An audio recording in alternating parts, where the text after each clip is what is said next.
Assalamualaikum warahmatullahi wabarakatuh. Alhamdulillahi rabbil alamin wal aqibatu lil muttaqin wala udwana illa 'alal zalimin. Wassalatu wassalamu ala rasulil amin wa ala alihi wa ashabihi ajma'in, amma ba'd.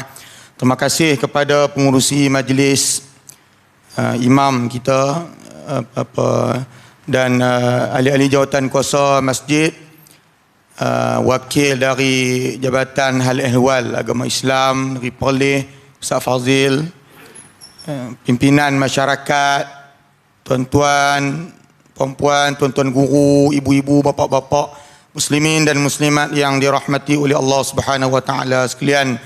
Alhamdulillah pada malam ni kita dapat berforum pada malam ni yang bertajuk Padang Besakku Permai, tajuk forum pada malam ni. Dan kita akan bersama dengan 3 ahli panel. Dan saya akan perkenalkan yang pertama, ahli panel yang pertama yang berada mula daripada sebelah saya, Profesor Madya, Teknologis Dr.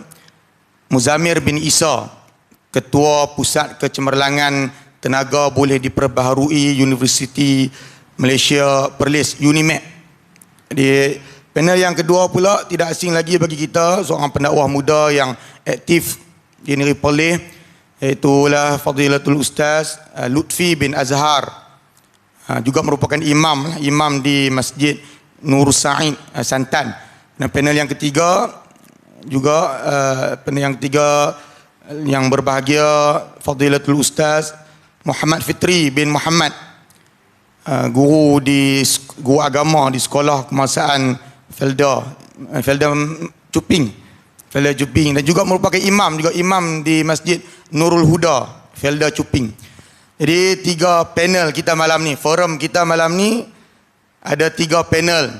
Kita kena bagi seorang sikit lah masa nak bercakap tu. Forum kita takat sejam lah lebih kurang. 2 pusingan saja kita buat. Pusingan pertama dan pusingan kedua. Seorang 10 minit je lah, 10 minit, jadi 2 pusingan, jadi seorang 20 minit lah. Pusingan pertama seorang 10 minit, pusingan kedua sampai penutup lah sekali lah, sama lah. Jadi pusingan, ada 2 pusingan. Tajuk forum kita pada malam ni yang kita sebut tadi, dan kita semua tahu dan telah diwar-warkan sebelum ni, iaitu Padang Besakku Permai. Kita nak tahu apa cerita tentang Padang Besakku Permai ni. Jadi kita nak tanya dulu panel yang pertama, nak cerita apa tentang Padang Besakku Permai pada malam ni. Kita nak tengok apa yang ada pada Besak, apa keistimewaan yang tak ada tempat lain, apa lebihnya Padang Besak, apa yang Allah Ta'ala kurniakan nikmat untuk Padang Besak ni, dan apa yang nak dibincangkan dalam tajuk ni. Untuk mukadimah ni kita mohon kepada Dr. Muzamir bin Isa untuk memulakan bual bicara forum kita pada malam ini. Dengan segala hormatnya dijemput, persilakan.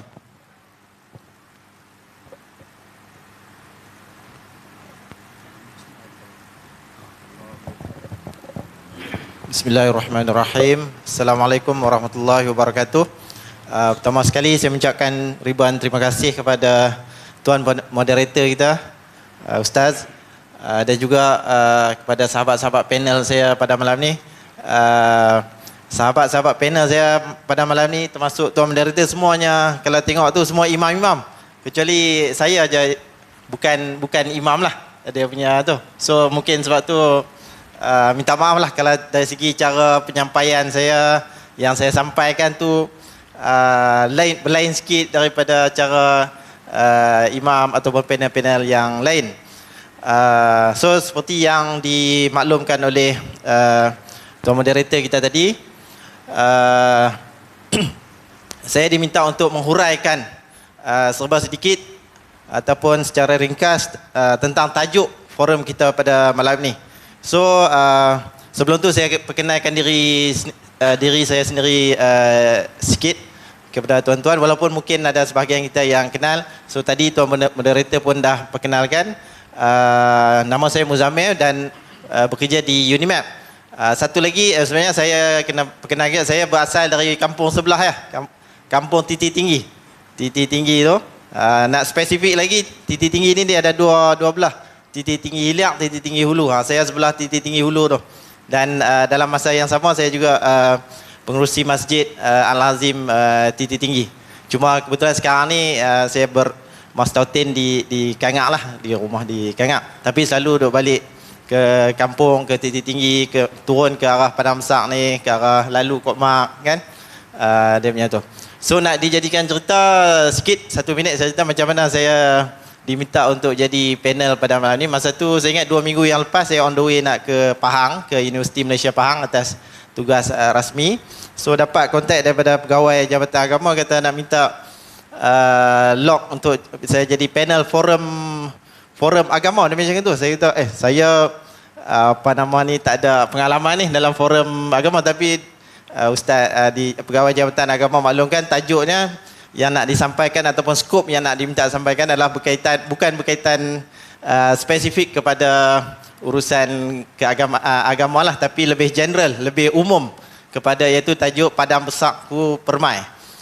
Dan so dengan bila dimaklumkan macam tu, saya pun okeylah, mungkin saya setuju untuk sampaikan secara ringkas. So daripada tajuk ni Padang Besarku Permai, macam yang tuan-tuan tengok di poster dan juga yang telah dimaklumkan oleh Ustaz moderator kita tadi, word ada dua word dekat situ. So yang pertama word Padang Besar. Padang Besar ni kalau tuan-tuan Google, masuk dalam Google Maps, type Padang Besar, memang tak akan jumpa. Kalau type Padang Besar, maksudnya Padang ikut macam kita sebut besar, BESAQ dalam Google Map lah ni. Kalau nak pergi mana-mana, nak pergi Kuala Lumpur kan, nak pergi ataupun nak pergi ke Europe ke mana, senang. Kita guna ni dalam telefon, ada application nama Google Maps, type kat situ ya, dia akan bawa. Tapi kalau tuan-tuan type Padang Besar, memang tak akan jumpa. So cumanya dari segi sebutan kita di sini kita sebut Padang Besar, tapi kalau nak type dalam Google Map tu, kita type Padang Besar lah, insyaAllah akan jumpa. Tadi sajalah masa dekat office tadi ni, saya try masuk ke dalam Google Map tu, saya type Padang Besar. Memang di Malaysia ni ada satu, dia bawa ke sini saja, dia arahkan, maksudnya satu tempat yang dalam Google Map tu, bila kita type Padang Besar, dia ke sini je. Walaupun kita tahu kita ada satu di Perlis ni juga, Padang Besar Selatan, yang tu Kampung Padang Besar Selatan. Tapi kalau kita type Padang Besar dekat Google Maps tu, kat peta, dia akan menghala ke arah sinilah, ke arah kawasan ni. Dan bila disebut sebagai Padang Besar, tak semestinya kita spesifik kepada pekan Padang Besar tu saja. So Padang Besar ni bila kalau kita pandangan kita umum di sebagai penduduk tempatan di sini, kita sebut Padang Besar untuk orang Kok Mak ke, orang titik tinggi, orang Kampung Senar ke, Padang Besar, kita refer kepada pekan Padang Besar lah. Tapi bagi orang luar, daripada maksudnya luar daripada Perlis, luar ni Kuala Lumpur, Selangor, Johor, no? So, bila kawasan, dia lebih refer kepada kawasan Parlimen Padang Besar tu sendiri. So dia merangkumi, maksudnya daripada sempadan Padang Besar sampai ke dengan Thailand tu, sampailah ke sempadan belah Wang Kelian sana dengan Thailand, sampai ke Berseri, Santan, tempat Ustaz Fitri bekerja sekarang pun di Felda Cuping pun termasuk dalam Parlimen Padang Besar. So saya nak gambarkan luasnya kawasan Padang Besar bila dimaksudkan dengan Padang Besar tu lah. Okey. So bila kita tengok dari segi Padang Besar, apa yang ada di Padang Besar tu? So kita tengok, kalau dulu mungkin masa zaman saya kecil-kecil dulu pun, Ustaz Fitri sekolah Felda Matayak kan. Saya sekolah titik tinggi. So dari segi masa tu kita tengok dari segi sekolah rendah pun tak masa tu sekolah Lubuk Sirih belum ada. So banyak yang mana kawan-kawan saya yang duduk sebelah Batu 16, belah Lubuk Sirih atau area tu, dia pemain sama ada sekolah di titik tinggi ataupun di sekolah sebelah Tasuh. So kita tengok apa yang ada sekarang ni di Padang Besar, kita tengok ambil daripada ni dulu, dari segi kemudahan pengangkutan. Okey. Kita dah ada, kalau dulu kita nak naik kereta api, dulu masa saya belajar universiti pertama yang saya masuk, masa untuk peringkat first degree saya, kita panggil ijazah tu di Universiti UTM di Skudai, di Johor, di hujung sana. So memang pada waktu tu tahun 97 kita dah ada kemudahan kereta api tu. Tapi kalau orang suruh saya naik kereta api daripada Padang Besar pergi ke Johor ataupun pergi ke Kuala Lumpur pun saya tak mau. Sebab masa tu dari segi pengangkutan tu, walaupun ada kereta api, dia slow, dia ambil masa yang lama kan. So dengan sekarang ni, bila kita duduk di Padang Besar pun, kalau nak pergi Kuala Lumpur, kita dah ada ETS, yang maksudnya kemudahan pengangkutan yang orang kata apa, selesa, efisien, laju dan sebagainya. Okey.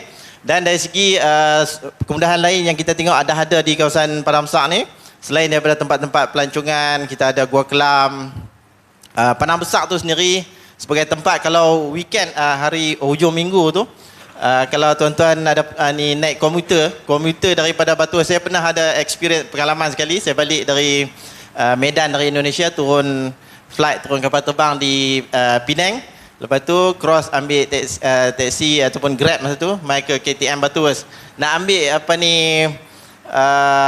kebetulan waktu tu pagi, daripada KTM Batu tu yang nak menghala ke Padang Besar tu penuh. Maksudnya hujung minggu tu, orang daripada Penang, session selepas tu Sungai Petani, Gurun, kira naik nak mai ke arah Padang Besar. So maksudnya kita ada tempat membeli belah lah di Padang Besar tu. Dan kemudahan-kemudahan lain yang kita ada, kemudahan macam contoh beribadah, masjid, kemudahan pendidikan. Sekarang ni pun kita dah ada kampus cawangan UNIMAP yang dekat sungai, kita panggil situ kampus Unicity dekat tu. And then Sungai Cucur. Dan kemudahan kalau kita tengok, kita compare dengan bandingkan dengan 20 tahun yang lalu, dari segi kemudahan ni asas, ayak kan. Dulu saya ingat masa saya sekolah rendah tu, masih menggunakan ayak telaga. Pipe, kemudahan ayak pipe ni masuk masa, saya ingat dah sekolah menengah macam tu lah, tingkatan 1, tingkatan 2 tahun 90, maksudnya 90 lebih lah dia punya tu. Dan dari segi elektrik pun, kemudahan elektrik, kemudahan asas elektrik pun kita dah ada. Okey.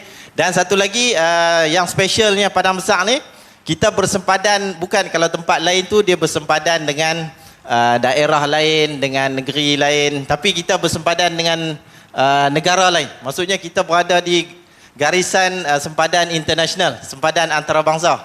Okey, sempadan antarabangsa dengan negara jiran kita, Thailand. Dan alhamdulillah dari segi keselamatan, walaupun kita bersempadan, berada di berdekatan dengan sempadan antarabangsa, tapi kita rasa dari segi keselamatan, dari segi, kita nak lalu pun kita tak rasa terancam, tak rasa ni. So maksudnya kita berterima kasih kepada pasukan keselamatan kita.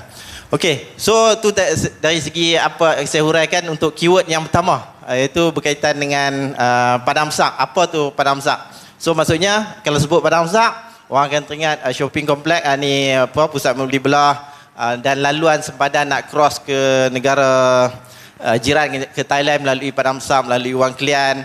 Dan kita ada UNIMAP, Unicity tu di Sungai Cucur. Dan kemudahan ETS pun ada bila sebut sampai ke Padang Besar. Bukan nak bandingkan, tapi walaupun Bukit Kayu Hitam tu, tapi dia tak ada ETS yang macam kemudahan kereta api ETS macam kita ada di Padang Besar. Okey? So tu berkaitan dengan Padang Besar. Dan yang kedua, keyword yang kedua itu berkaitan dengan permai. Sebab tajuk kita Padang Besarku Permai. So permai ni dari segi bahasa, bila kita tengok tadi sempat saya tengok dari segi kamus Dewan, definasi, kita panggil definisi apa itu permai, dia bermaksud indah, cantik, tenang dan sebagainya. Memang tak dinafikan, bila kita masuk ke Padang Besar ni, saya rasa bukan saya tuan-tuan sendiri pun ataupun siapa-siapa kawan yang datang ke ataupun mai ke kawasan Padang Besar ni, dia akan ada rasa tenang sikit tu. Saya ambil contoh satulah. Kalau orang duk kayu gerek kan, lah ni musim orang kayu gerek, kita ambil contoh yang paling mudah. Kalau mula dari Kuala Perlis ke, dari Kangak ke, ataupun kita ambil center Kangak, dia punya route tu memang ikut mana pun dia nak mai pusing ikut Felda Cuping sana, mai ke Padang Besar, balik ke ni. Dan kawan-kawan saya yang bekerja di UNIMAP, dia pun orang luar, yang kayu gerek sekali dengan saya. Dia kata bila masuk kawasan Padang Besar ni, dia kadang-kadang kita rasa oksigen dia tu lebih segar, sebab kita kawasan ni masih banyak pokok-pokok yang hijau kan. Pokok-pokok hijau ni bila dia ada bezanya, bila kita sedut oksigen tu kita rasa segar, rasa nyaman dan sebagainya. Okey. So yang kedua, permai ni juga bila kita duduk di tempat tu kita rasa selamat. Maksudnya dari segi keselamatan kita. Macam saya kata tadi, walaupun kita berada berdekatan dengan sempadan antarabangsa, bukan lagi sempadan daerah ataupun sempadan antara negeri, tapi sempadan antarabangsa, kita rasa selamat. Okey, dengan kemudahan tembok sempadan, dengan inilah maksudnya strategi pertahanan, kepasukan keselamatan yang pihak berkuasa kita jalankan. Okey, walaupun baru-baru ni ada sikit kita rasa ni agak kecewa lah dengan kejadian yang 2 minggu 3 minggu yang lepas tu. Okey, yang kedua, bila kita sebut sebagai permai ni, kita rasa tenang dan kita ada kemudahan asas yang cukup. Okey, macam tadi saya kata, kalau kita pergi duduk di tempat yang tapi dari segi kemudahan asas tak cukup, kita tak akan rasa tu permai tu tenang tu. So kalau macam saya sebut tadi, di kawasan Padang Besar ni saya rasa 90% kemudahan ayak mungkin dah 100% semua ada lah. Elektrik, telefon, dan sekarang ni yang terbaru boleh dikategorikan sebagai kemudahan asas adalah internet. So kalau saya balik rumah mak saya dekat titik tinggi tu pun, duduk di rumah pun internet, nak akses internet pun laju. Anak-anak nak online ataupun kadang-kadang ni sekarang ni saya pun sendiri bukan anak-anak yang belajar saya nak kena online. Saya yang sebagai pensyarah UNIMAP pun sekarang ni kelas buat online. So student ada yang duduk di Kelantan, Terengganu, Kuala Lumpur sana. So saya di sini boleh online daripada kawasan Padang Besar ni sendiri, ataupun spesifik bila saya balik ke sinilah, ke kampung mak saya. Maksudnya kemudahan internet pun sekarang ni dah dikategori sebagai antara kemudahan asas. Tapi saya percaya, tapi saya akui belum semualah, belum 100% semua kawasan di Padang Besar ni dah ada kemudahan internet. Tapi dia akan ditingkatkan dari semasa ke semasa. Lepas tu permai ni juga bermaksud bila kita tengok keadaan kestabilan politik. Kestabilan politik ni bermaksud bukanlah politik kepartian saja. Kadang-kadang politik puak aku ni, puak kita saya nampak, apa yang saya nampak di kawasan Padang Besar ni, dari segi kestabilan politik ke kestabilan apa-apa yang berkaitan dengan elemen politik, okey, nampak stabil. Okey, kita nampak stabil di situ. Lepas tu lain-lain tu dari segi kita tengok kemudahan pendidikan yang ada semua ni, so tak ada masalah lah untuk anak-anak di kawasan Padang Besar ni untuk mendapatkan akses pendidikan. Kalau dulu sekolah menengah kawasan kita kata Parlimen Padang Besar ni lah, ada satu je, iaitu Sekolah Menengah Tengku Fauziah. So student-student, pelajar-pelajar, anak-anak daripada kawasan Padang Besar sampailah ke hujung sana, Wang Kelian, Tasuh, ke Bukit Cabang, semua pergi ke situ. Satu sekolah je. Tapi sekarang ni kita tengok dah ada kemudahan satu lagi, Sekolah Menengah Padang Besar. Okey. Dan satu lagi yang saya nak gambarkan kita permai, setengah minit ya Ustaz.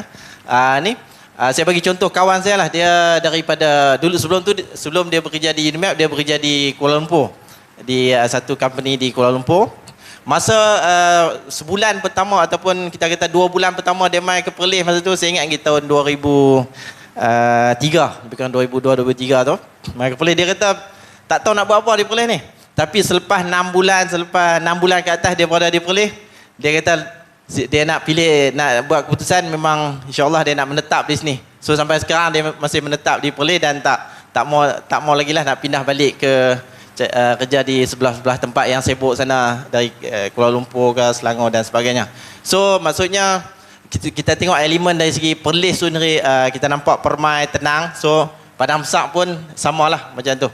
So saya ingat apa yang Tuan Moderator, Ustaz Moderator minta saya huraikan tentang sedikit tentang tajuk kita pada malam ni, iaitu Padang Besar ku permai. Iaitu satu, dari segi definisi Padang Besar tu, maksudnya kita tak refer kepada pekan tu semata-mata.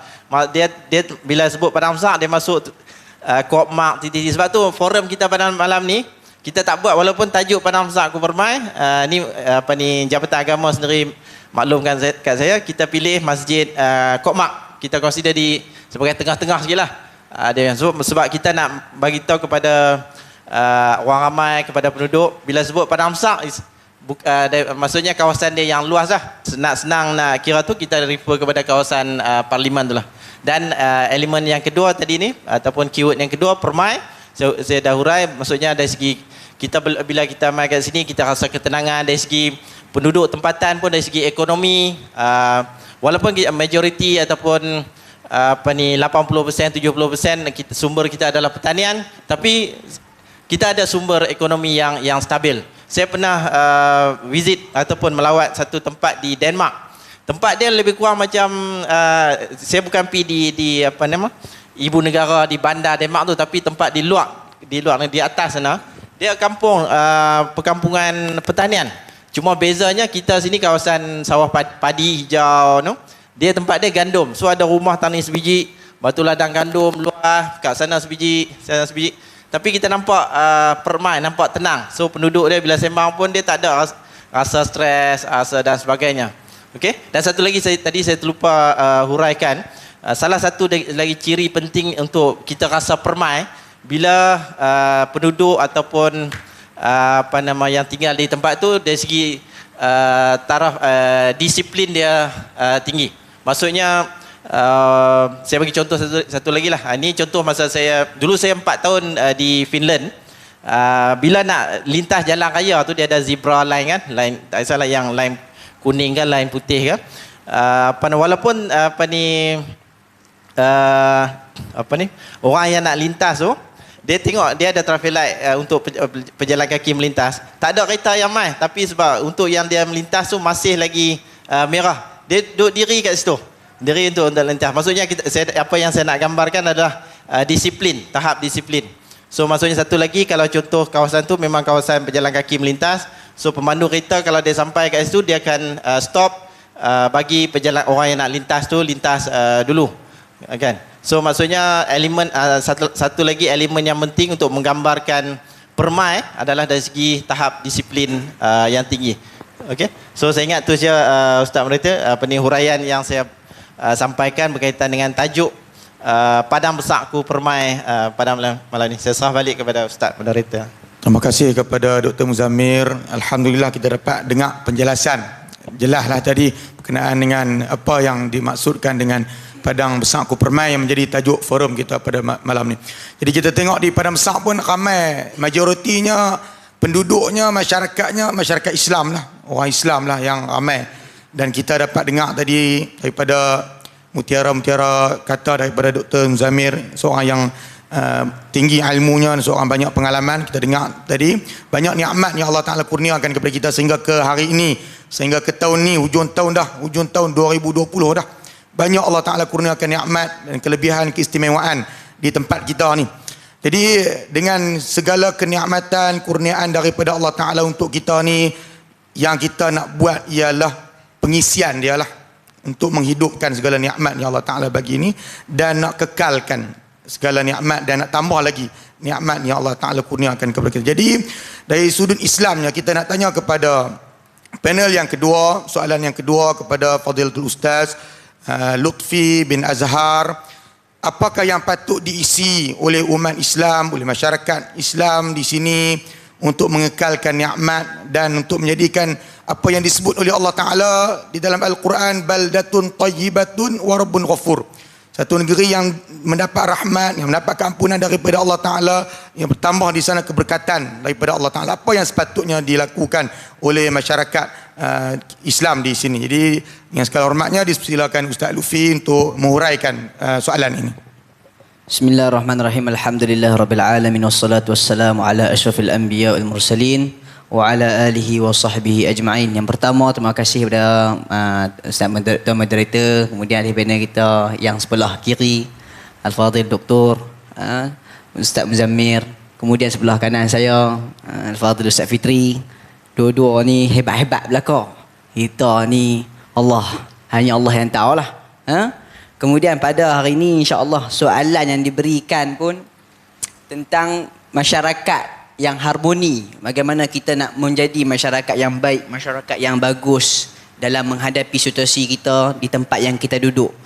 Taib. Allah Subhanahu wa taala berfirman dalam Al-Quran, a'udzubillahi minasyaitanir rajim. Walau anna ahlal qura amanu wattaqau lafatahna 'alaihim barakatin minas sama'i wal ard walakin kadzabu fa akhadnahum bima kanu yaksibun. Allah Subhanahu wa taala berfirman, Maksud dia, kalaulah satu ahlul qura, satu penduduk kampung, negeri, kawasan, parlimen, mana-mana pun, amanu wattaqau, beriman dan bertakwa, la fatahna alaihim barakatin minas sama'i wal ard. Allah akan bukakan barakatin minas sama', daripada langit, wal ard, dalam bumi. Apa dia? Amanu wattaqau, beriman dan bertakwa. Bila kita sebut tentang masyarakat, masyarakat ni manusia lah. Kalau haiwan orang tak panggil masyarakat. Harimau, masyarakat kucing, dia tak panggil. Dia manusia, orang. Masyarakat ni orang. Orang ni manusia, bila sebut manusia diberi akal. Itu perbezaan kita dengan haiwan. Maksudnya dengan akal kita boleh bezakan baik dan buruk. Manusia yang tak guna akal boleh kita kata lebih teruk pada haiwan. Satu. Kemudian bila sebut tentang masyarakat harmoni, di sini saya akan buat main tiga, memang banyak lah. Tapi kita buat main 3 sebab 10 minit ni tak ada nak hurai banyak. 3 yang kita boleh buat main. Yang pertama iaitu menyatukan saf dalam tauhid dan sunnah dan memperkuatkan ukhuwah sebagaimana apa yang dilakukan oleh baginda Muhammad sallallahu alaihi wasallam ketika masuk di Madinah. Ketika Nabi masuk Madinah, Nabi kata afshus salam wa at'imut ta'am. Sebarkan salam, beri makan dan sebagainya. Iaitu menyatukan saf tauhid. Kita mengajak masyarakat kita, terutamanya kita sebagai orang Islam. Kita sebut, moderator kita sebut Padang Besar ni orang Islam ramai. Ya, ni pun orang Padang Besar. Ayo. Tempat kampung saya duduk pun kampung popular. Alhamdulillah, kampung kolam. Jadi tuan-tuan, mengajak manusia untuk merapatkan saf solat, maksudnya tauhid kepada Allah, meninggalkan kesyirikan, ada di lubuk hati takwa kepada Allah Subhanahu Wa Taala, seperti mana ayat yang saya baca tadi. Apa dia? Kalaulah satu kampung itu, kawasan itu beriman, bertakwa, Allah akan bukakan keberkatan. Bila sebut keberkatan ni, rezeki, keamanan, keharmonian, ketenangan, permai yang duk cerita tadi ni, semua akan ada apabila kita ada iman dan takwa. Itu yang pertama.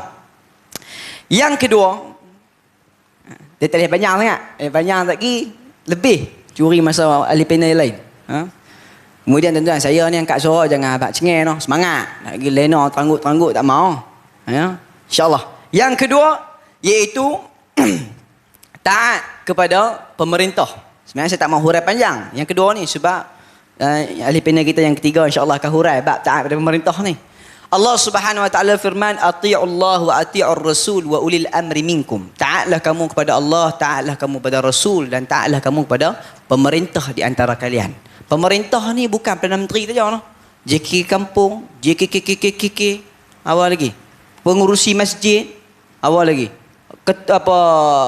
Rumah tangga, dalam rumah tangga pemimpin suami, guru besar, guru kelas, ni pemerintah lah. Taat ketua.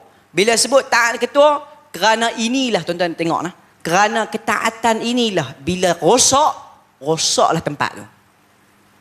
Ketaatan dalam Islam, selagi perkara itu baik, kita taat. Selagi benda tak baik, kita tak payah taat. Macam contoh tadi, doktor kita bagi tahu di mana, di filem. Bila nampak garisan tu, zebra tu, tak lalu. Walaupun merah, taat sungguh. Kita ni kalau lampu merah orang duk mai pun gagah juga. Ketaatan kita ni lemah. Yang tu saja. Contoh.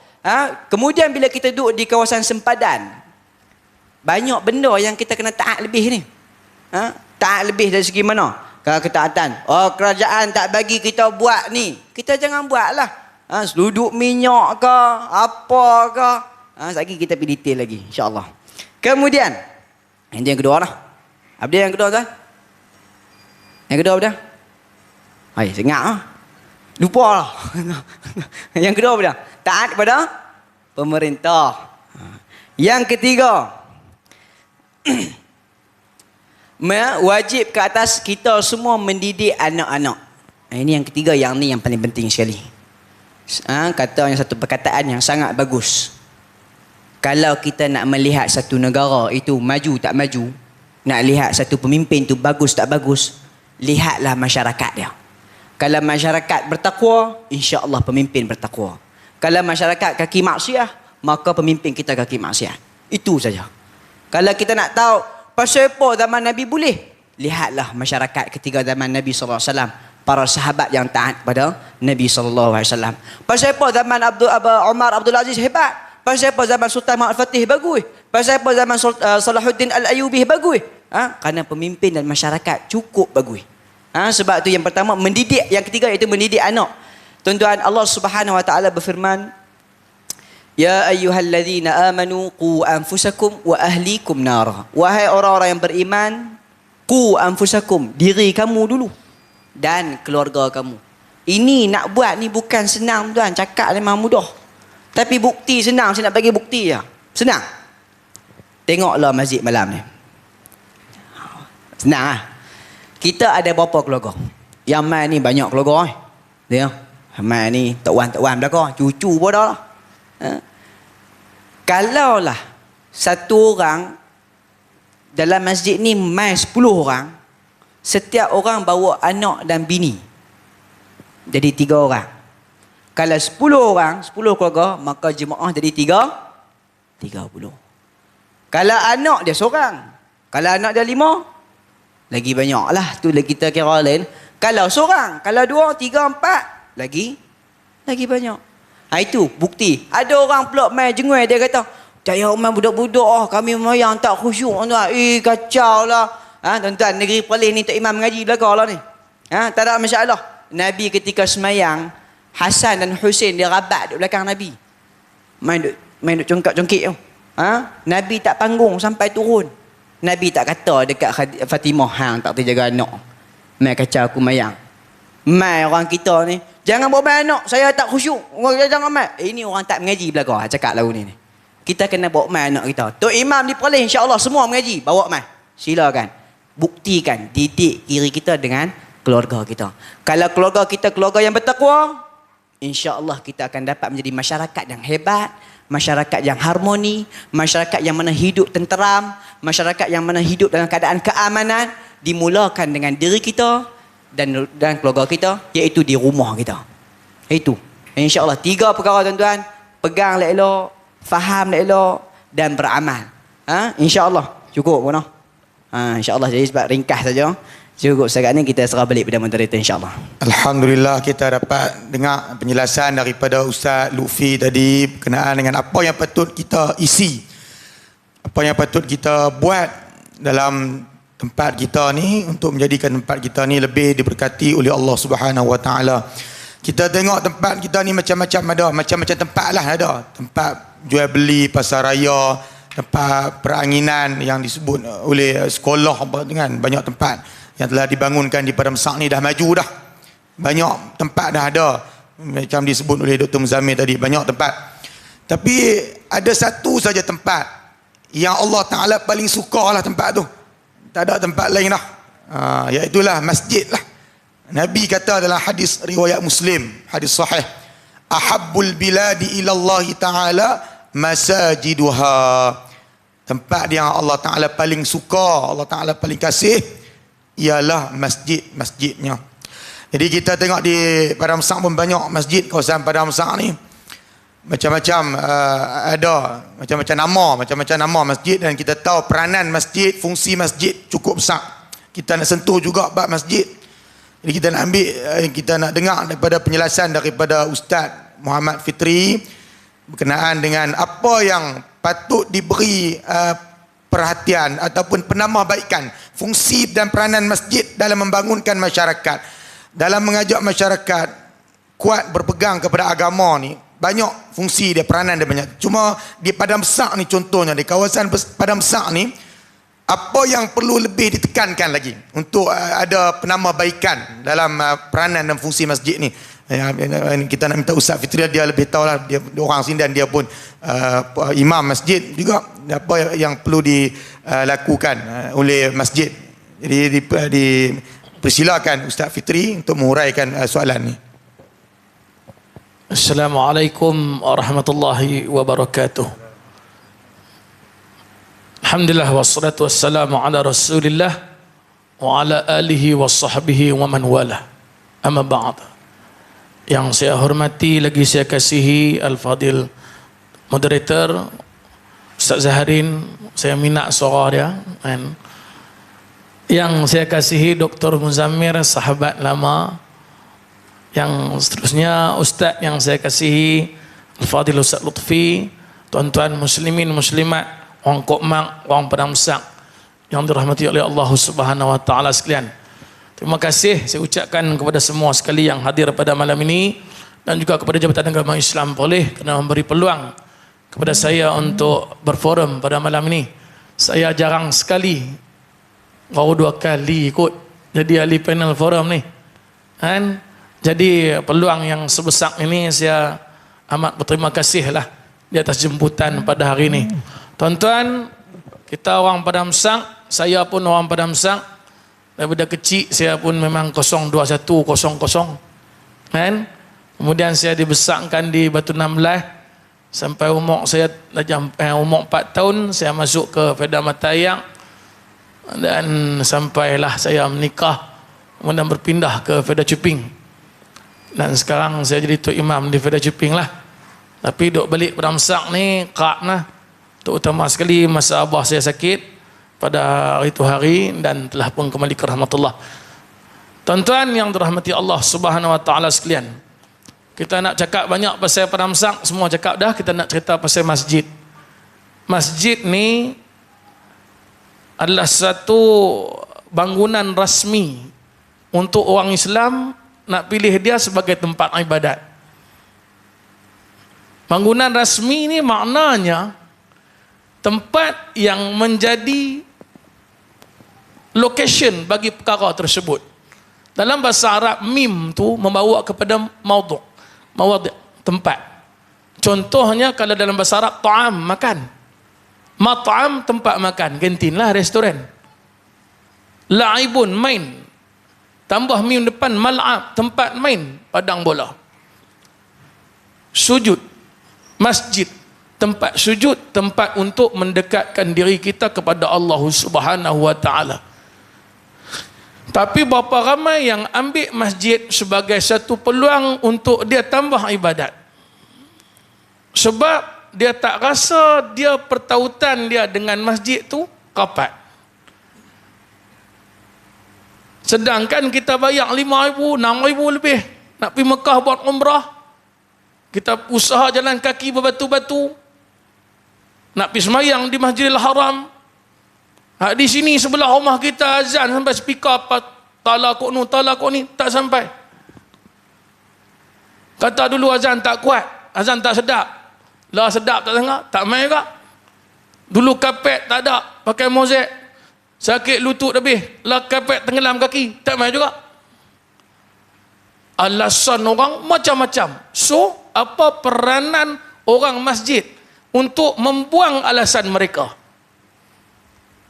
Dr. Syukri Abdullah, seorang pakar motivasi masa saya tingkatan 5 dulu ni, dia selalu bagi motivasi seluruh Malaysia. Saya pergi dengar motivasi dia di Dewan Civic Arau tahun 1997. Dia kata pelajar cemerlang mencari jawapan, pelajar yang kecundang mencari alasan. Jadi saya diingat kata-kata dia tu, bila saya takbir masjid, saya tak boleh cari alasan dah. Saya kena cari jalan, jawapan untuk bagaimana masjid nak bagi ramai orang. Alhamdulillah, masjid kami lah subuh tak ada orang.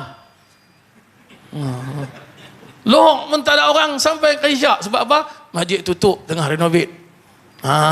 Kalau masjid buka subuh 6 saf lah ni, jangan terkejut sebab jarak. Bila jarak jadi banyak lah kan. Dulu masa rapat-rapat tu tak sampai pun lah, bila jarak jadi belum.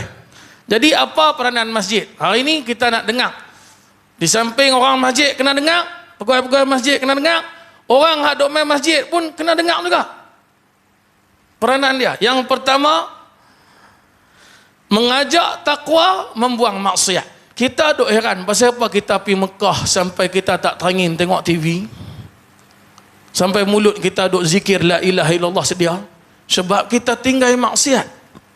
Kita pun tahu iman kita bertambah dan berkurang, bertambah dengan sebab ibadat, berkurang dengan sebab maksiat. But in Malaysia, kita duduk di Malaysia ni, orang menega cara menega. Kan? Duk menega di padang sang tu tengok macam-macam. Buah di sini, buah depan tu. Mata tengok, maksiat duk buat sedia. Jadi maksiat tersebut menyebabkan kita ini kurang. Maka terbalikkan maksiat tu bawa kepada takwa kepada Allah Subhanahu wa taala. Takwa ni kena takut Allah lebih lagi. Takut Allah bila dengar azan. Allahu akbar, Allahu akbar. Azan tak dengar pagi-pagi tu, tak takut pun lena ya. Kena mula takut dah. Sebab apa? Bukan tak pernah dalam hidup ni. Tiba-tiba orang telefon mai habang kata kawan mati. Umur muda pada kita ataupun sebaya dengan kita. Sakit apa? Tak ada sakit apa. Tak tahu. Penat-penat aku tu. Betul tak ada. Adakah kita mustahil? Tak. Mungkin kita the next person. Orang yang seterusnya. Maka takut pada Allah. Ada 16 ni. Masa 10 minit. Allahu Akbar.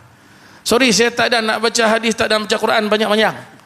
Yang kedua, meningkatkan syiar dan menghapuskan kesyirikan kepada Allah Subhanahu wa taala.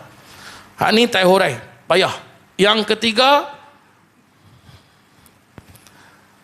mengaman manusia daripada ketakutan.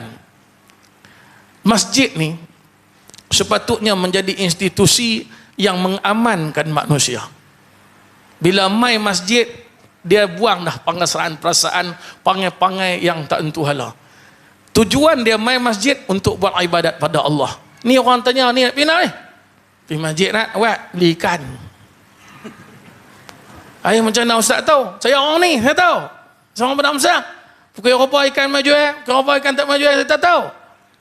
Jadi pergi masjid nak buat kau roti canai, nasi qamak dengan beli ikan. Pergi kat masjid. Kira ada Allah Ta'ala kira ada sebagai rajulun qalbuhu mu'alakum fil masajid. Allah Ta'ala kira ada dalam hadis Abu Hurairah radhiyallahu anhu. Ciri orang yang ketiga daripada 7 tu, ciri tersebut dikhususkan orang untuk orang yang pergi dan balik ke masjid. Mutalaziman bil masajid. Imam Al-Qurtubi cerita dalam tafsir dia. Khusus untuk orang yang hati dia memang lekat dengan masjid. Bukan pergi masjid, repair masjid. Kita pernah tengok orang yang perbaik aircon, servis aircon, pukul 11 baru mai. Kita pun pergi, nak buat lah, lama tak? 3-4 jam, enggak tu imam tak apa. Kita pun keluar, pergi ke lain, dekat-dekat pukul 1, kita mai. Masuk pukul 1, 10. Awak tu imam, nak masuk lorong dah. Nak masuk lah, tak apa kami turun dulu. Turun ingat nak ambil sembahyang. Turun tuang. Turun pergi mana pun kita tak tahu. Tak pergi patah balik mai. Habis dah sembahyang. Habis dah. Dia hati tak ada. Hati tak ada. Saya teringat masa saya muda-muda lu pergi camp. Pergi camp, satu camp tu berkayak dalam laut, di laut tu, lepas tu berhenti tepi pantai di Langkawi tu nak sembahyang. Bila saya kata okey, jom kita sembahyang. Kapten saya ketua komandan tanya, nak sembahyang kena yang sembahyang nak ambil tanah. Saya kata yang sembahyang tak ambil tanah. Ni yang laut takkan boleh. Astaghfirullahalazim. Takkan boleh. Tak tahu kata itu ayat mutlak. Lepas tu pakai kumuk habis. Tu dia bodoh 2 kali. Kan? Nak mengaji habis. Macam mana nak mengaji benda-benda tu? Mai masjid. Masjid sebagai pusat penyebaran ilmu. Masjid sebagai tempat yang mana syiar Islam ditegakkan. Habis dah dulu ni Kok Mak, Feda Matayak, kalau kuliah ada 3 kali seminggu, Allahu Akbar, hebatnya. Tapi lah ni hampir tiap-tiap malam ada kuliah. Mau dengan tak mau ya. Kan? Masjid ni hari apa? Teka tengok. Paling ramai kali. Hari Rabu. Hari Rabu. Hari lain payah. Tapi lah ni kurang lah hari lain pun. Kan? Baik, yang seterusnya. Sebab apa? Sebab saat malam. Mana ada sebab lain. Seterusnya, mengajak yang jahil dan juga mengajak orang yang lalai. Di masjid lah paling elok sekali tempat untuk mengajak orang yang jahil dan juga orang yang lalai. Orang yang jahil dengan orang yang lalai ni adalah manusia. Wal 'asr innal insana lafi khusr.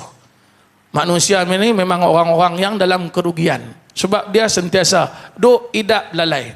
Sebab dia selalunya dia extend masa dia. Dia tak sampai hati dia tu, dia tak bersihkan, dia tazkiyatun nafsi tu, dia tak buat. Maka dia tidak meletakkan masjid ni sebagai subjek utama dia. Bila saya buat, saya cerita kisah benar lah. Dulu mula-mula saya jadi imam di Masjid Pada Cuping. Subuh kita lebih kurang dalam 30 orang. Macam itulah.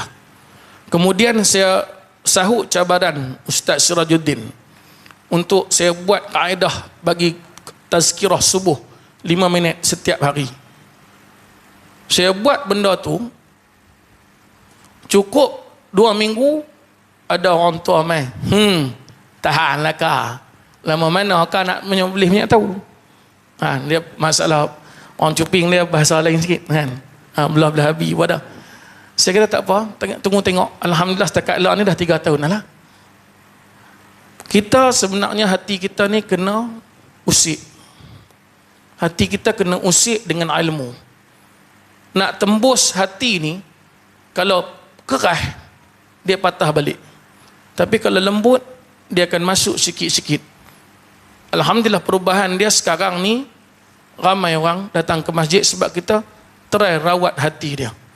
Antara ayat yang selalu kita guna adalah, dulu rimah kalau masuk waktu solat.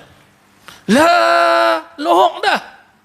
Aduh, baru sembang.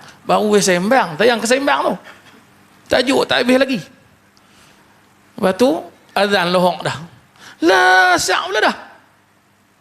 Tak dan belaka. Rimah sebab masuknya waktu solat. Ubah perangai tu jadi rimah kerana tak solat lagi. Bagi ada perasaan yang rimah sangat. Allah, aku ni lohok ni, waktu ni duduk di kangak ni. Orang perempuan masuk dalam kereta. Awak ni kecemah sangat ni. Pak kucing nak beranak hang tak apalah, tak mayang. Aku ni jenis mayang di masjid. Dia tapi kerana hang nak beli mah ni, kan.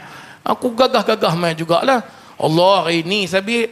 Jangan cik oi, hati kita ni kalau kurang sehari pun dia kurang banyak dia punya tambatan iman dia. Maka kita ubah perangai tu bila ramai orang yang hati dia cuba untuk melekat kuat mai masjid ni. Kita tiru macam mana ulama-ulama terdahulu untuk belajar nak dekat dengan kawan tu, dia mencintai dulu. Cuba berlakon dulu. Saya mula bila dilantik jadi imam, saya sedih. Sebab saya takut saya tak boleh nak ambil benda tu, tanggungjawab tu. Tapi bila saya dinasihatkan oleh abah saya, pak mentua saya, bini saya dan orang-orang yang biasa jadi imam dah, ambil ni sebagai satu titik perubahan kita. Kalau kita tak pergi masjid, orang kata kat kita, mula-mula berlakon. Betul, saya berlakon 2-3 bulan hak mula-mula. Lepas tu lelah kali tak boleh. Hati kita duduk ada di masjid. Itu yang kita nak kena buat. Dan yang terakhir, untuk pusingan yang pertama ni adalah masjid ini berperanan untuk menyuburkan jamaah. Betul macam mana orang tua dulu kata, lidi yang sebatang dikepak, dikonah sebelah jari, sebelah tangan yang boleh kepatahkan. Tapi bila kita ramai-ramai duduk lidi sebekas tu, oi jenuh nak bagi patah. Begitu juga dengan kita. Kalau kita seorang-seorang, kita tak kuat. Tapi jemaah kita ni lah yang membantu kita. Buktinya, cuba mai semayang pukul 4 pagi di sini. Orang ni tak? Seorang-seorang. Tak ni tak? Kau kan baca-baca amin rah lah. Kan? Oleh belakang tak ada orang pun. Jadi bila ramai tu kita rasa sonok sikit.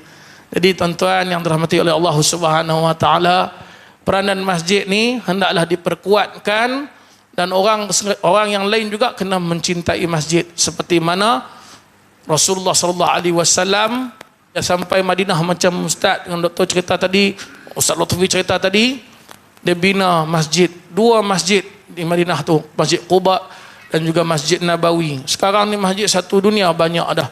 Jadi jangan kita sampai tak kenal masjid. Nah, Allah Ta'ala alam. Assalamualaikum warahmatullahi wabarakatuh.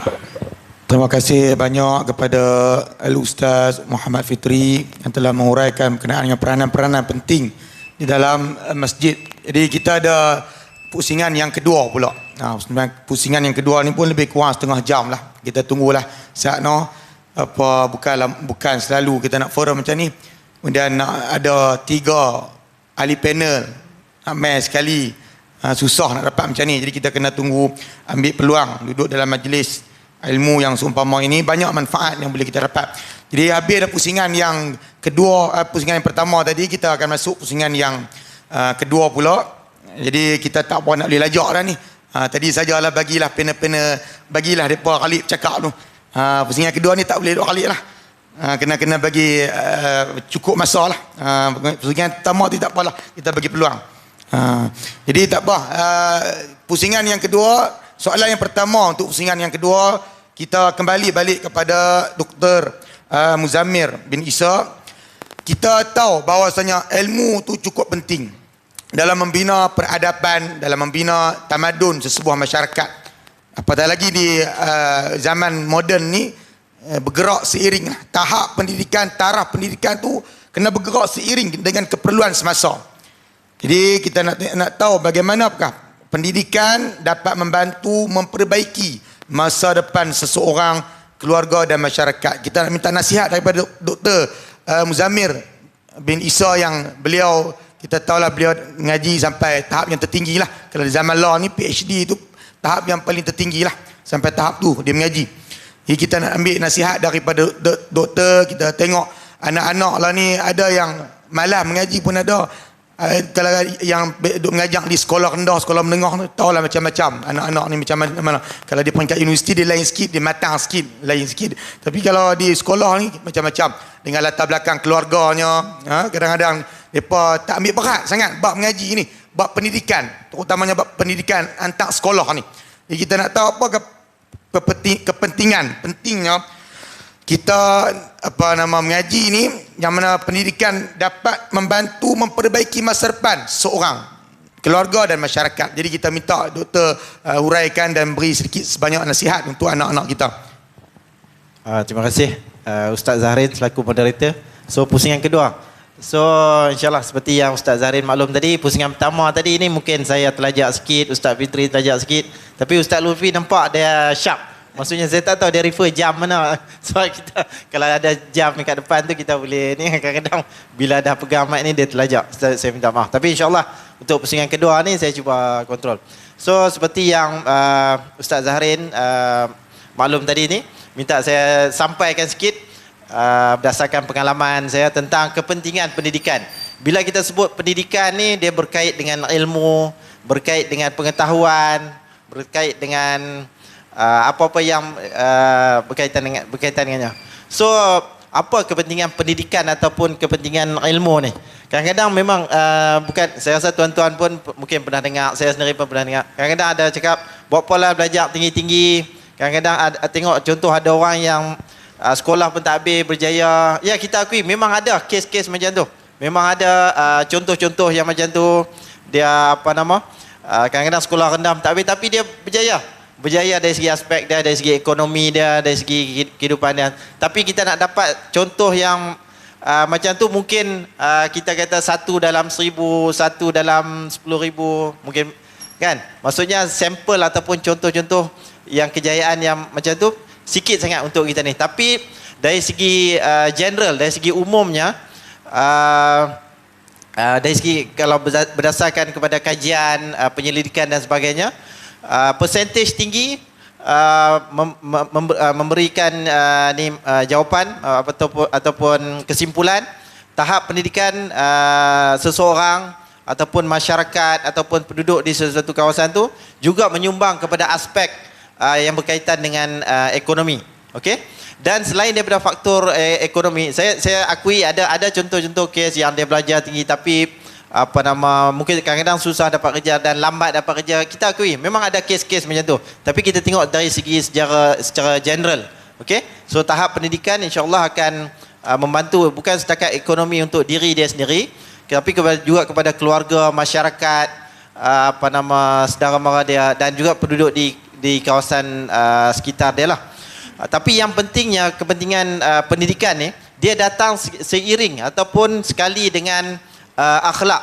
Okey, berdasarkan kajian memang macam tadi ustaz moderator Ustaz Zahrin pun ada maklumkan, kalau kita tanya pengalaman cikgu yang mengajar di prasekolah, memang nak kontrol anak-anak apa semua kan. Bukan kita kata anak tu tak berakhlak, tapi dari segi tahap kematangan, tahap disiplin dia berbeza. Cabaran cikgu yang mengajar di prasekolah, di sekolah rendah macam Ustaz Fitri ada pengalaman di sekolah rendah, memang berbeza. So because masa di sekolah rendah anak-anak mungkin belum cukup matang dan sebagainya, tapi bila naik ke peringkat yang lebih tinggi sikit, ke menengah, masuk contoh ke pusat-pusat pengajian tinggi, ke universiti, kita dari segi kita boleh nampak perkembangan akhlak ataupun disiplin anak-anak tu memang seiring dengan tahap pendidikan dia. So di universiti kita tak perlu lagi nak jangan duk buat tu, jangan duk buat ni. Memang pelajar masuk duduk dalam kelas, bila kita start kelas pun tak ada lagi dah duk bunyi kat belakang tu, duk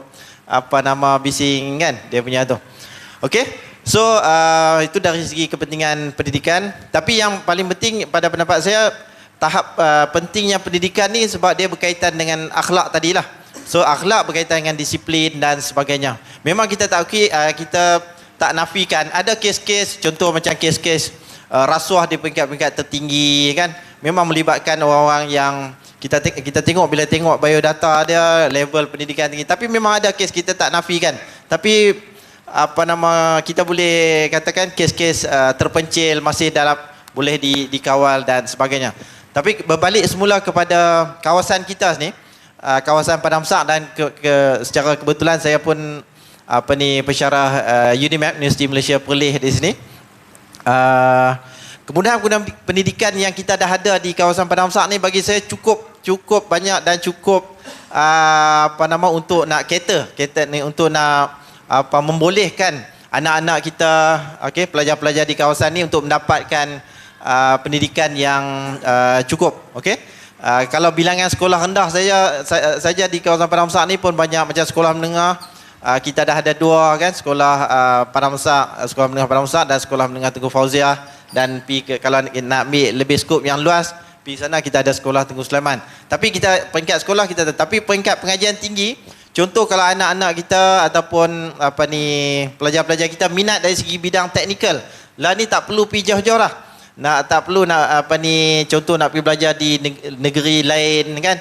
Di Perlis dan juga saya boleh katakan di kawasan Padang Besar ni sendiri, kita panggil IKM Berseri. IKM Berseri ni kalau anak-anak yang dari segi akademik dia tak minat sangat akademik tapi dia lebih kepada teknikal, nak contoh teknikal berkaitan elektrik, mekanikal dan sebagainya, boleh masuk IKM Berseri. Tak jauh pun dengan kawasan, dan IKM Berseri itu masih, kalau macam penerangan saya tadi, masih dikategorikan dalam kawasan Padang Besar ni. Padang Besar ni. Dan sekarang ni kita ada lagi UNIMAP, Universiti Malaysia Perlis, walaupun main campus ataupun kampus utama di Pauh di dalam kawasan Parlimen Arau, tapi kita ada kampus satu lagi kampus cawangan yang besar juga, iaitu University kampus University kita panggil Sungai Cucuh tu. Program-program yang ada di UNIMAP, kebetulan saya dari UNIMAP saya ambil peluang ni sikit lah untuk nak cerita apa program-program yang ada di UNIMAP. UNIMAP ni 80% program dia adalah untuk program engineering, program kejuruteraan dan teknologi. Maksudnya kalau anak-anak kita di kawasan ni minat teknologi, kejuruteraan berkaitan elektrik, elektronik, komputer, mechanical, kejuruteraan pertanian, kejuruteraan kimia, so tak perlu lagi dah nak travel pergi jauh di USM, di UTM Skudai. Macam dulu, masa zaman saya belajar dulu, belum ada UNIMAP di Perlis. So untuk saya bidang elektrik, kejuruteraan elektrik, electrical engineering, saya kena pergi di sambung belajar saya di Universiti Teknologi Malaysia UTM di Skudai, di Johor. Maksudnya saya kena travel naik bas, abang saya hantar pergi ke stesen bas Kangak, naik bas di Kangak, daripada hujung ke hujung. Skudai tu pun dah dekat dengan Johor Bahru. 2 perjalanan saja 12 jam, 13 jam dan sebagainya. So maksudnya untuk kawasan Padang Besar, kalau anak-anak kita nak berminat dengan bidang-bidang tadi itu, memang dah ada disediakan di kawasan berdekatan dengan kita. Kan? Dari segi contoh, kalau untuk nak dapatkan pendidikan, contoh kita kata mungkin ada masalah ekonomi, kewangan. Sekarang ni kita ni Maib, tuanku bersama Maib tiap-tiap minggu, kadang-kadang seminggu 2-3 kali masuk ke kampung-kampung, ke kawasan-kawasan untuk nak cari asnaf, nak bantu. Dan kalau ni pun ni yang mana kurang berkemampuan boleh dapatkan bantuan, banyak bantuan sekarang. Bantuan yang disediakan oleh MAIPS dan sumber-sumber yang lain. Yang mana tujuannya adalah untuk nak memastikan anak-anak kita ni mendapat sumber pendidikan, okey, mendapat pendidikan yang secukupnya. Dia salah satu faktor untuk nak kategorikan satu masyarakat, satu negeri, satu negara tu negara maju adalah dari segi, selain daripada faktor ekonomi, adalah faktor level pendidikan penduduk ataupun rakyat di tempat berkenaan. So kalau ikut berdasarkan kriteria yang diberikan, kena at least 70% penduduk di kawasan tu mendapat pendidikan yang sempurna untuk kawasan dia. Kalau contoh di kawasan kita ni, target kita pertama tu memastikan at least penduduk semua anak-anak di kawasan ni habis at least sekolah menengah, at least lepas SPM. Itu kita target 100%. Dan kalau boleh kita target 50%, 60%, kalau boleh lebih tinggi, melanjutkan pelajaran untuk seterusnya, sama ada ke peringkat CJL di IKM, peringkat diploma kita ada di Politeknik, dekat PAU Tunku Syed Sirajuddin, peringkat ijazah di UNIMAP. Di UNIMAP juga ada program master, PhD dan sebagainya. Maksudnya kita cuba saya fokus kepada kawasan Padang Besar ni, minta tuan-tuan dan semua ni, kita cuba memastikan first 100% anak-anak di kawasan ni at least habis sekolah menengah lepas SPM. And then kalau boleh kita target 50% sambung, 50%, 60% kalau kita ambil kriteria yang tadi ditetapkan untuk nak set sebagai negara kawasan maju ataupun negara maju tu, 70% penduduknya melanjutkan pelajaran ke peringkat pengajian lebih tinggi. Okey? Dengan peluang yang ada ni, saya tak rasa ada lagi kekangan untuk penduduk-penduduk di kawasan Padang Besar, anak-anak di kawasan Padang Besar ni untuk mendapatkan sumber pendidikan yang sempurna. Memang ada satu patah kata, saya ambil contoh pengalaman saya sendirilah. Selepas habis SPM kita rasa dah lega lah. Memang kita rasa kita dah belajar banyak lah. Subjek 9, subjek 10 subjek kan. Bila masuk universiti, peringkat ijazah, kita rasa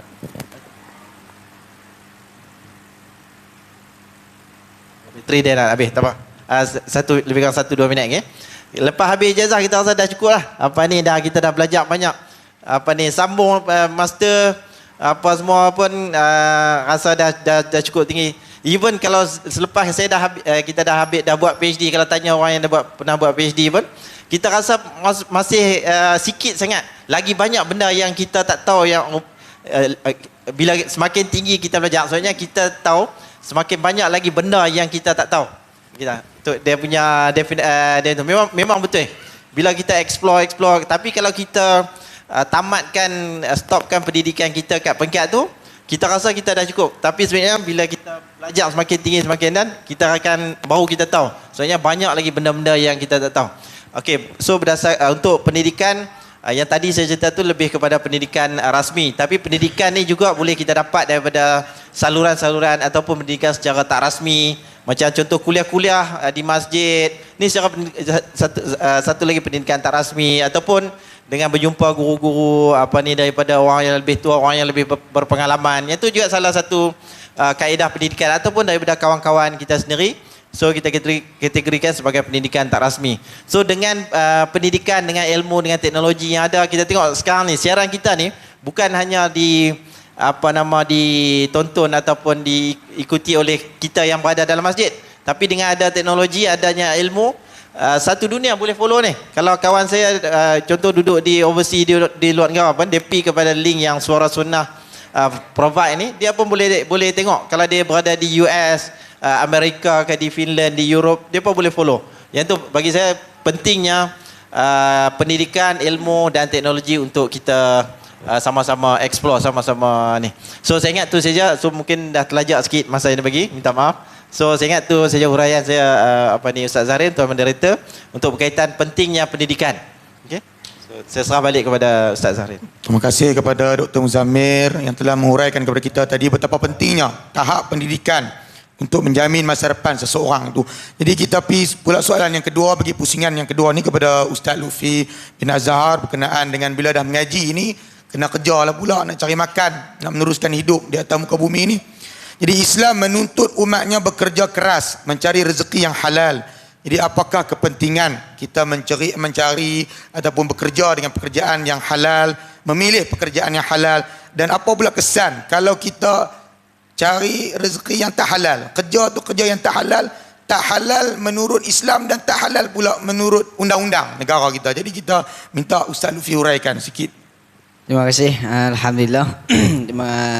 Round kedua ni insya-Allah kena ambil lebih masa lebih. Di round pertama kita duduk pedah 10 minit tengok semua ahli panel kecoh ni. Jadi kita pun nak kecoh juga. Okey, insya-Allah. Pertama tentang rezeki. Bila kita sebut tentang rezeki, tuan-tuan, pertama tuan-tuan akan ambil fokus. Tumpuan dia bila lama sangat dia layu, dia memalas, mengantuk. Fokus. Bila kita sebut tentang rezeki, Allah Subhanahu Wa Taala sebelum kita dilahirkan, Allah perintah malaikat untuk tiup, bagi tulis rezeki dan ajal dia, sengsara ataupun bahagia ketika kita dalam rahim ibu.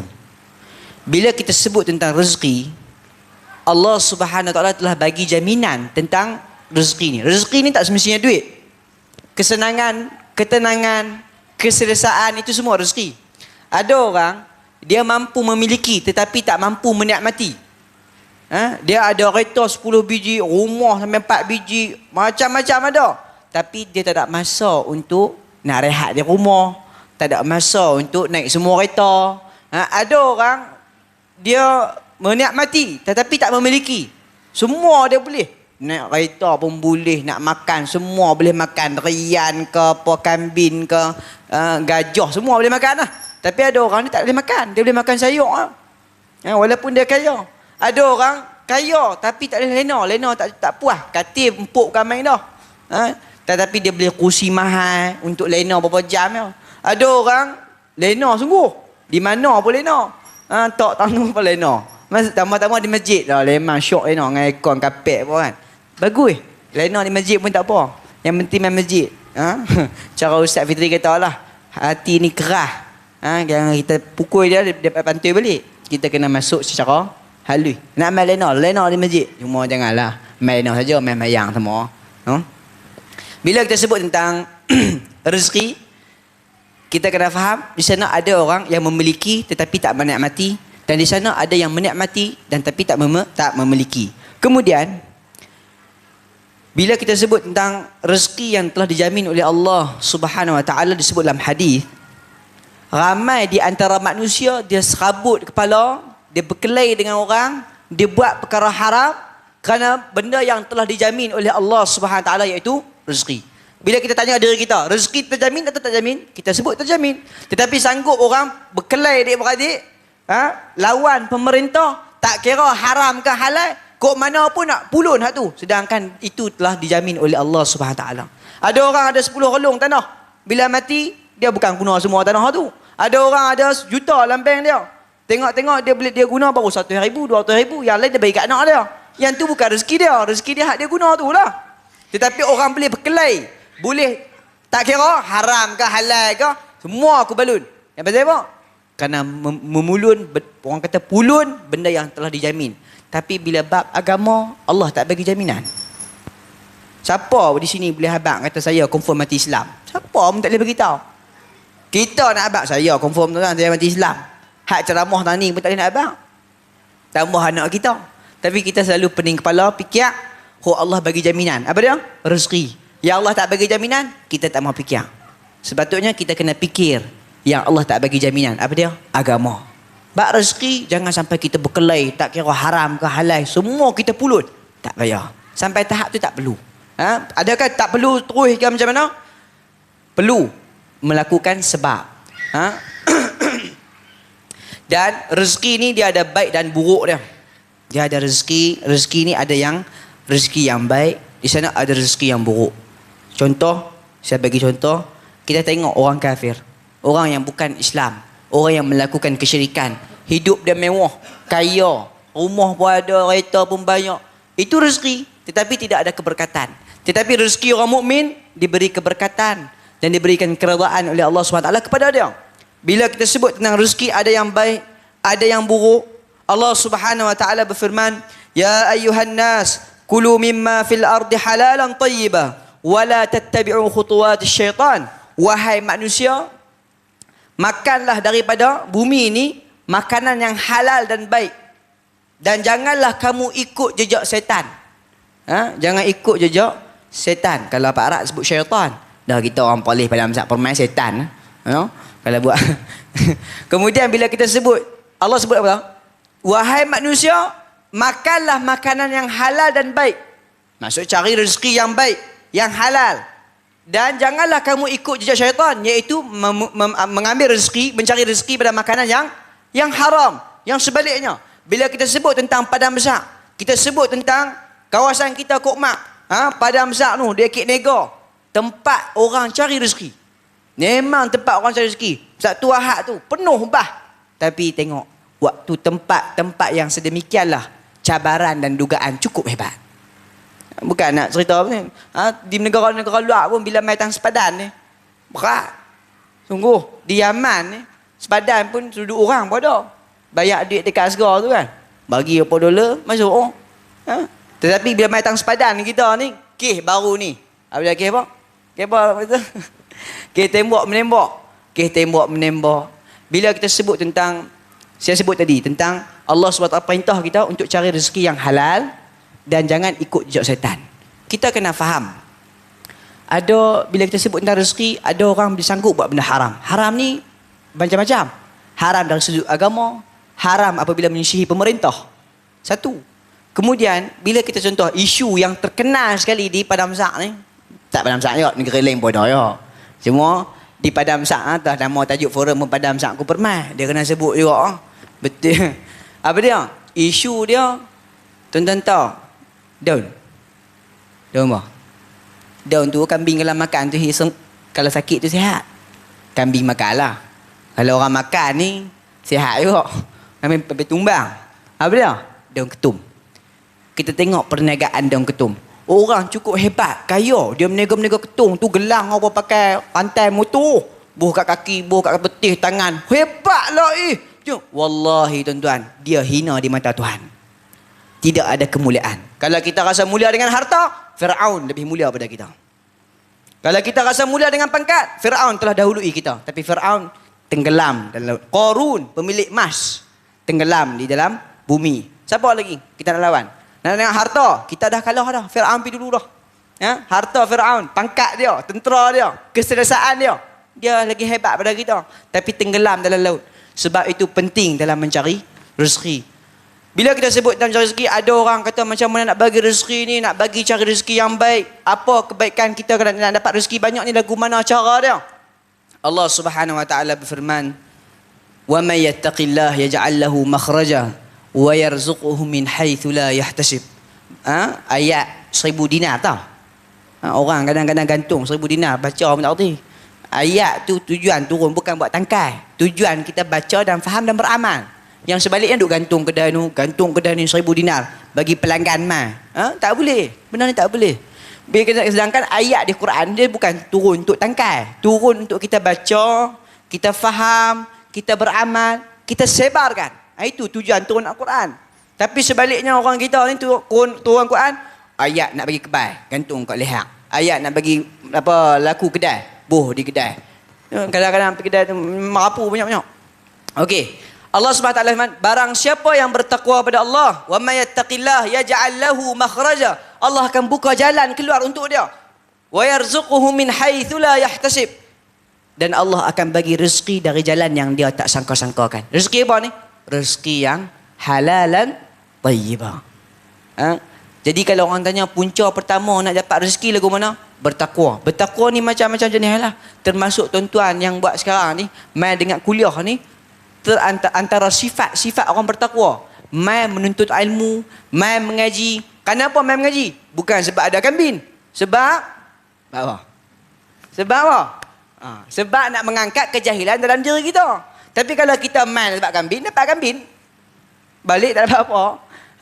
Sama juga mentaliti kita bila mai mengaji. Kena ubah niat kita mai mengaji. Ada orang pasal mai mengaji, seronok saat ni, dia lawak banyak lah. Bila balik ceramah dia ingat lawak tu. Kita tak mau. Kita kena ubah cara kita mengaji. Kita mengaji sebab kita nak angkat kejahilan. Oh, ini ciri-ciri orang bertakwa. Orang bertakwa ni dia kena menuntut ilmu, kemudian dia dekat diri dengan Tuhan. Insya-Allah dia buat sebab Allah akan bagi rezeki. Itu yang pertama. Yang kedua, bila kita sebut tentang takwa, cara nak dapat rezeki ni, pertama takwa, yang kedua buat sebab. Sebab ni kena buat juga. Jangan jadi orang mayang-mayang awak tak pergi kerja. Tak apa, tunggu Tuhan mai hantar duit guling-guling. Tak gitu Tuhan turun 1,000, 2,000 dia turun dari langit. Yang ni mengarut.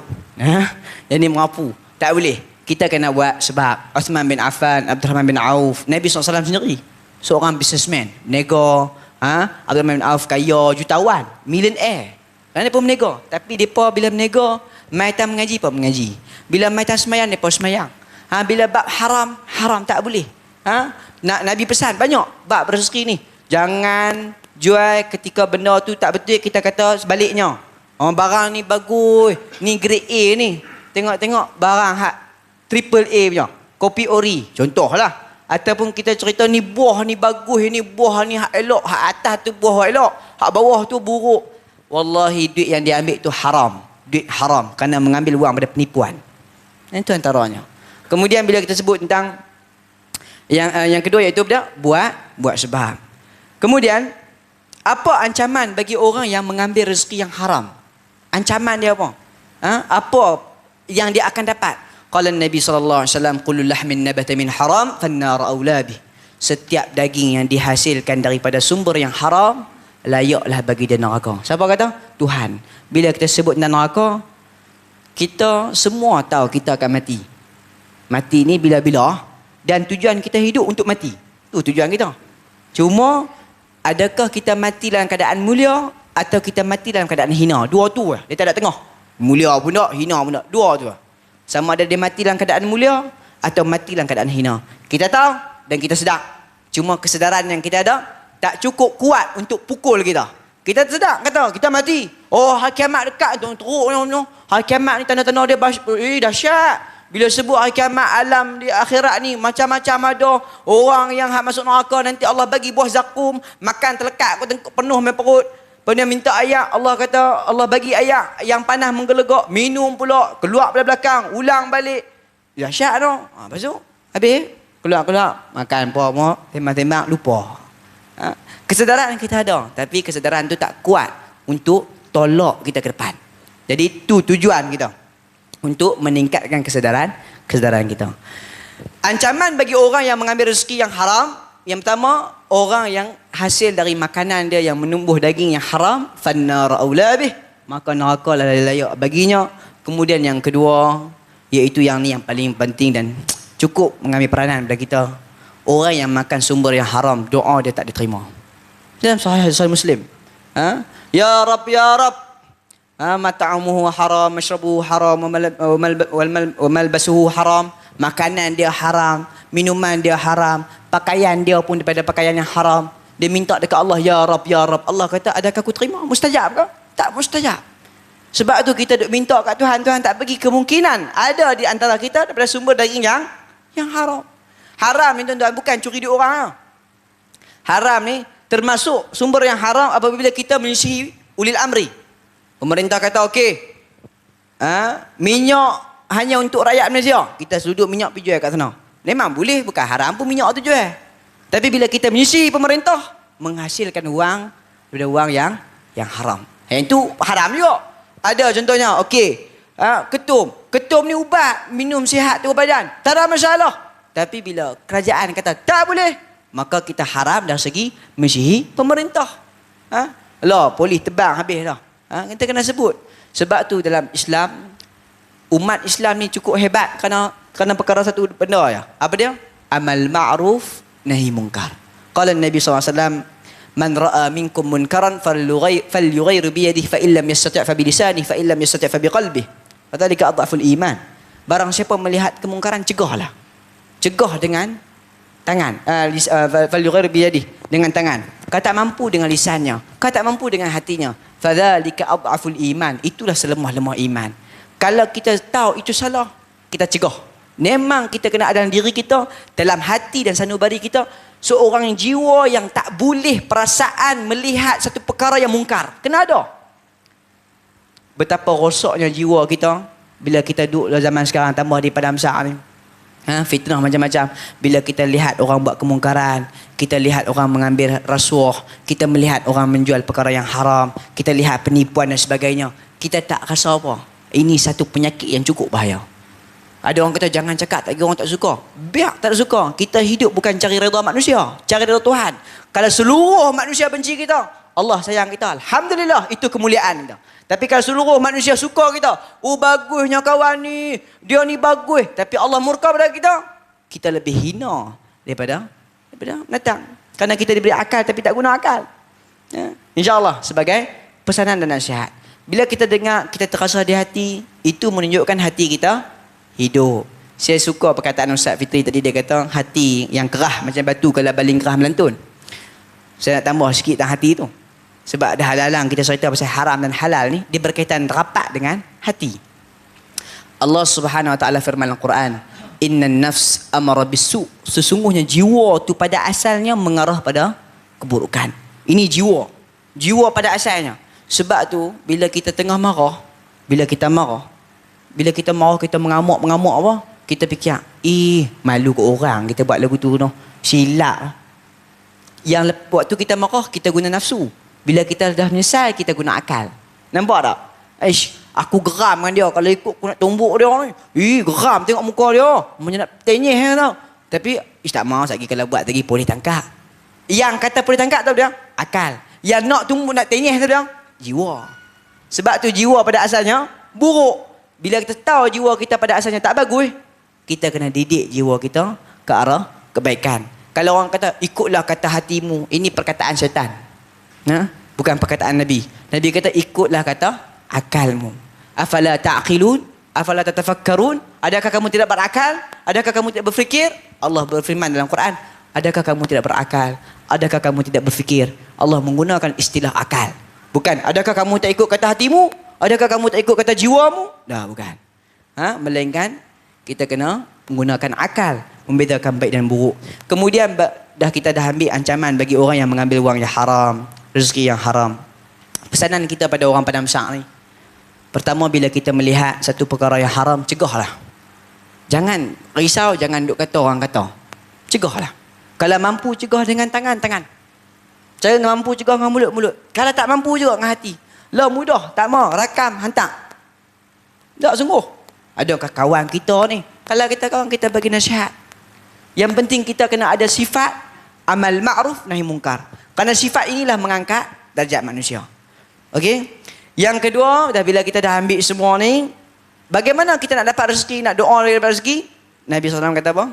Mintalah doa, Allahumma inni as'aluka ilman nafi'an wa rizqan tayyiba wa amalan mutaqabbala. Ini doa yang Nabi ajak. Maka kita minta kepada Allah, ya Allah, berikan aku ilmu yang bermanfaat. Kita dengar pada malam ni sebagai ilmu yang bermanfaat. Semoga kita dapat ilmu yang bermanfaat. Bukan balik teringat lawak ya. Kena balik, kena ambil ilmu masuk telinga kanan, terus tenggelam hati. Jangan masuk telinga kanan, keluar ke telinga kiri. Kemudian wa amalan wa rizqan tayyiba, rezeki yang baik. Rezeki yang baik. Apa yang kita ni, kita dah dewasa, kita dah tanggungjawab. Apa yang kita bawa balik makanan daripada luar ke dalam rumah, lihatlah dari mana kita ambil. Kalau kita ambil daripada kemurkaan Tuhan, daripada jalan syaitan, maka kita menjadi insan yang rugi. Kita telah mengkhianati amanah Tuhan. Tu ya. Tapi kalau kita rasa ni yakin ni halal, kita bagi. Ada orang kecoh juga. Ni duit judi dia kata, jangan makan. Lepas tu, buah minyak aita tak apa, tak makan. Buah minyak aita tak apa, dia tak makan. Ini pun termasuk. Memang dia kata kalau tumbuh daging yang haram, ni kita tumbuh pun. Buah minyak aita enjin je. Dia tetap kena. Ada dia pandai, dia nak kono juga. Yang ketiga, wa amalan mutaqabbala, dan amal kita diterima. InsyaAllah sebagai pesanan dan nasihat, tuan-tuan ambillah yang sebaik mungkin yang kita dengar pada malam ni, ambil sebaik mungkin sebagai nasihat dan teguran kita. Nah, kali ni saya lama sikit lah. Tadi first round cepat. Jadi insyaAllah cukup setakat ni. Saya serah balik pada moderator. Sekian, terima kasih. Terima kasih kepada Ustaz Lufi kita yang telah menyampaikan ilmu yang banyak kepada kita, yang bermanfaat. Jadi jam dah menunjukkan pukul 9. Kita terus kepada kesimpulan. Kita serah kepada Ustaz Fitri untuk membuat kesimpulan. Kita minta Ustaz Fitri bagi ambil masa 5 minit sajalah. Jadi dia lama dah. Jadi orang-orang berilmu ni, orang-orang yang berilmu ni dan mula bercakap tu payah nak berhenti lah. Jadi kalau kita duduk sekat-sekat tu tak ada adab. Nampak tak ada adab. Jadi dah dia mula bercakap tu payahlah orang-orang yang ada ilmu pengalaman ni. Kalau dia mula bercakap, kita kena ambil lah mutiara ilmu daripada dia walaupun lambat sikit. Kita tunggu Ustaz, tunggu tak rugi boleh pahala. Duduk majlis malaikat, tunggu boleh pahala. Bukan tunggu saja, tunggu boleh pahala. Ada pengisian rohani, lagi nak keluar lagi ada pengisian perut pula. Jadi kita tunggu Ustaz saja, sabar Ustaz. Kita nak ambil kesimpulan ringkas daripada Ustaz Muhammad Fitri bin Muhammad. Kita bagi masa 5 minit saja untuk membuat kesimpulan. Forum kita pada malam ini dipersilakan. Baik, terima kasih Al-Fadhil Ustaz. Assalamualaikum warahmatullahi wabarakatuh. Baik, saya teruskan kepada penutup kesimpulan lah kepada forum untuk orang Padang Sak Permai ini. Tuan-tuan yang dirahmati oleh Allah Subhanahu wa taala, ayat Al-Quran dalam surah An-Nisa 59, ya ayyuhalladzina amanu atii'u Allah wa rasul wa ulil amri minkum. Ayat tu famous, digunakan oleh orang politik sekalipun untuk kita ni mentaati Allah, Rasul dan juga pemimpin di kalangan kita. Nabi SAW menambahkan dalam hadis yang diriwayatkan daripada Al-Bukhari, as-sam'u wa ta'ah haqqun ma lam yu'mar bil ma'siyah, fa idza umira bi ma'siyah fala sam'a wala ta'ah. Pemimpin-pemimpin yang Allah Ta'ala hadirkan kepada kita sama ada di kawasan Padang Sak ni, pemimpin yang paling tinggi sehingga pemimpin yang paling rendah, kita kena taat selagi mana ianya tidak bercanggah dengan syariat. Pemimpin ni jarang sekali dia memikirkan suatu kepimpinan, membuat keputusan tanpa ada memikirkan maslahah. Maslahah ni maksudnya kebaikan. Contohnya masjid bila nak renovate, bertengkar bagai nak rak, nak buh aircon di masjid sebab ada 2, 3, 4 orang panas. Lepas tu bila nak buh, hak orang tua ada kata 4 cukup lah, buh banyak-banyak. Hak orang muda sikit kita tak boleh, kalau buh 4 dia tak sara. Kita pasang dia nak bagi sejuk sikit dia, kelai mai tak dipasang. Itu rugilah. Sebab suara kepimpinan itu ditolak kerana pemikiran yang tidak menghala kepada maslahah. Jadi tuan-tuan yang dirahmati oleh Allah Subhanahu wa taala, untuk kepimpinan ini dalam Al-Quran dan hadis bila kita gabung, dia ada pengajarannya. Yang pertama, kita hendaklah menjadi nasara, orang yang membantu kepada apa yang pemerintah cakap. Untuk kes sekarang ni COVID-19, apa jadi bila Perlis menjadi negeri yang pertama menyahut seruan panggil press, bukan press conference, apa orang putih panggil, saya tak mana pandai. Mereka berdiskusi maya bersama dengan Dr. Tan Sri, Dr. Nur Hisham. Perlis negeri yang pertama dengan ahli majlis fatwa pakat semua dalam tu, dalam Google Meet tu, dan buat keputusan. Akhirnya bukan kita bangga bila kita ada usaha ikhtiar, kita Perlis masih lagi 45 kes yang dibilang, yang ada sekarang tidak ada. Adakah kita ni terlalu tersekat dengan COVID ini? Tidak. Tapi usaha kita kerana kita membantu orang Perlis yang sentiasa menjaga SOP dan sebagainya. Kalau ramai-ramai tak pi, Orang Perlis tu sonok dia. Dia kalau dia telefon orang perempuan dia ni, abang balik sayup sikit pasal ni. Awak Padang Besar jam. Awak hang tahu traffic light Kuala Padang Besar tu. Tahu ni abang duk tang Maybank lama ni. Tak jauh dah tahu. Jauh. Tu jauh.